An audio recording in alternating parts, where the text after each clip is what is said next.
Hi, this is Yin, and I'm here with Helmut today. Hi, Yin. Hi. So Helmut, I have a question for you. I get asked this question by many small business owners calling us and wanting to know more about our program, right? And they ask this question: why should I go with your program? Costing this kind of money when I can find other programs out there that are cheaper? Well, maybe a bad answer might be, well, there are Mercedes and there are Hondas, but that's maybe not a good answer. Well, first of all, when people ask me that also too a lot, especially in the past when I was doing selling myself, which I don't do so often anymore now. But one of the answers I say, look, if you had a program, you talk to people, a program which is, so to say, so much cheaper and good in price, and if it made sense, why didn't you buy it? I mean, people should buy it. Again, it's like it boils back to the people who want millions of references and who want this and who want that and who want that, and they want guarantee on top of the guarantee, and they don't know whether we will deliver the guarantee because what about if, well, you keep working till we reach the goal? What about if we never reach it? They come up with millions of reasons why. Well, they're not ready to buy.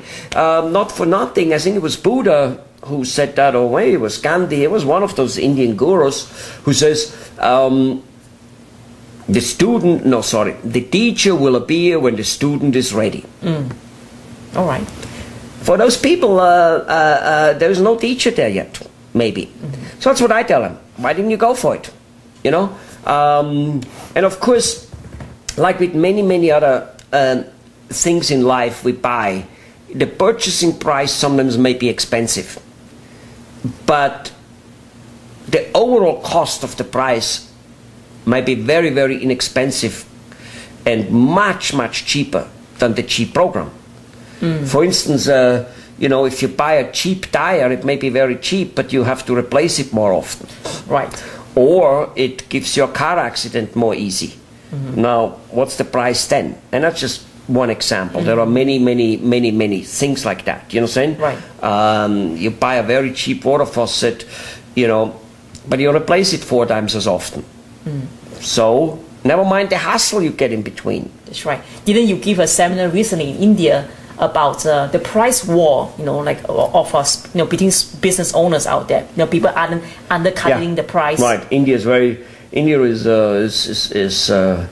I mean, they don't know that they're famous for that, but they just everybody tries to cut the other person's throat, and every salesperson thinks that the only way he can sell it is by going lower in the price. Yeah. So what happened to the results of this competition, price competition? You see, it's like what we tell with our clients. If it's a dentist or restaurant owner and they think they need to cut prices, that's the sure way they will never make money. In fact, it's just not possible. So they need to realize that they got to be telling their clientele, their patients, whatever it may be, and say, look, Mr. Patient, Mr. Client, I don't know how Georgie over there delivers this product so cheaper. I don't know how to do it. I can't do it. I'm not willing to do it. I know what it takes for me to deliver the quality I deliver, and that's the price I need. And yes, I'm totally entitled to make some money. Now, if you want to have something which works and which is supposed to make you a huge amount of money, don't expect it to come cheap. And for instance, in our case, what most prospects don't realize is that almost all consultants, doesn't matter what they charge, what they ask the client to do, then, our prospect, is so expensive that it makes the price which they paid for consulting irrelevant. Meaning, those consultants come up with so weird and so expensive ideas which are undoable for most clients, which makes the whole consulting program again garbage, because he can't do it. Which doesn't mean it doesn't work if you would do it. It just means the client then, the guy who gets the consulting, A, doesn't have the money, or more often than that even, he's not willing to spend it. And this is where we are so enormously cheap. So even if our program is more than many other consultants. First of all, it's not more than most, or not more than all at least. Well, as I said, I don't know how the people deliver it cheaper, and on top of it, I know they don't. The truth of the matter is our program is super inexpensive, considering that we do 80% of the work for them, which the other companies don't. They just tell them what to do. And then the guy does it or doesn't do it. And they wash their hands in saying on it. So anyway, what it costs is what it costs. And that's just all there's to it.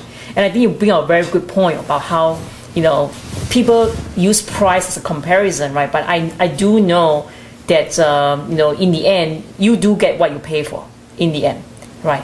And anything that's about increasing business and about helping a business to grow, right? It doesn't come cheap. It's not cheap. No. Well, personally, I don't necessarily think that in all cases you do get what you pay for. Like, for instance, in our cases, I think you get a lot more than you pay for. Well, and here's the thing. One area where we are very inflexible with what it costs is what it costs. But we are quite flexible, after all, with payment arrangements. We allow that type of stuff, and that alone is worth lots of things. It's like with a house and a car. Most of us could not ever afford one if there wouldn't be banks lending us money for it in some type of affordable payment arrangement. And we do similar things. If a business owner doesn't have the money we charge, he's super sick on an economical level, super sick. And 95% of the time that's not the case. 95% it's the unwillingness to spend money for that type of stuff. That's just all there's to it. Well, I think the unwillingness can be very costly just in itself. Oh, it's super costly. Because I think there's this saying, right, if you think education is expensive, try ignorance. Right. Just same like if you think healthcare and staying healthy and doing preventive healthcare is expensive, try to get sick. See how expensive that is. Never mind how uncomfortable it is. That's right. You see, and living a lifelong with lost dreams, with thinking, my God, I have a business and I could be big. I should be big.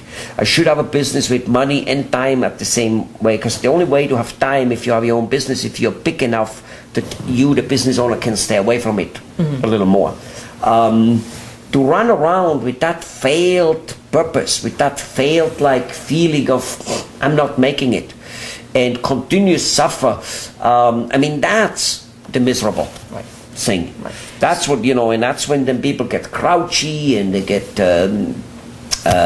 annoyed with life and annoyed with their spouses, and that's when they feel like they're in a dead-end job, literally, even though they own a business, and that's when they start saying, well, I'm too late, I was too late for the business, I went too wrong, this and this. No, let me tell you, he just wasn't willing to move it, right, and to do the things that needs to be done. He kind of basically expected to be with one skill, being a good restaurant owner, a good mechanic, a good dentist, to make it, and then say, well, I learned enough, I don't want to spend money on that. Basically, it's not honoring, it's not valuing the knowledge of business running and marketing, and thinking, well, that's all common sense, I don't need to have to spend money for that. Well, I hope it isn't like that. If it wouldn't be like that, we would be doing even better, but one way or the other way, we can only go and see whether the student is ready. That's right. And I think I can conclude from our discussion here that the most expensive thing to do is to do nothing. 100%. It's the most, even though it sometimes looks as though easy, not painful, it is super painful to do nothing. That's right. All right. So there are more resources on our website. Go there, and we'll see you there. Bye-bye.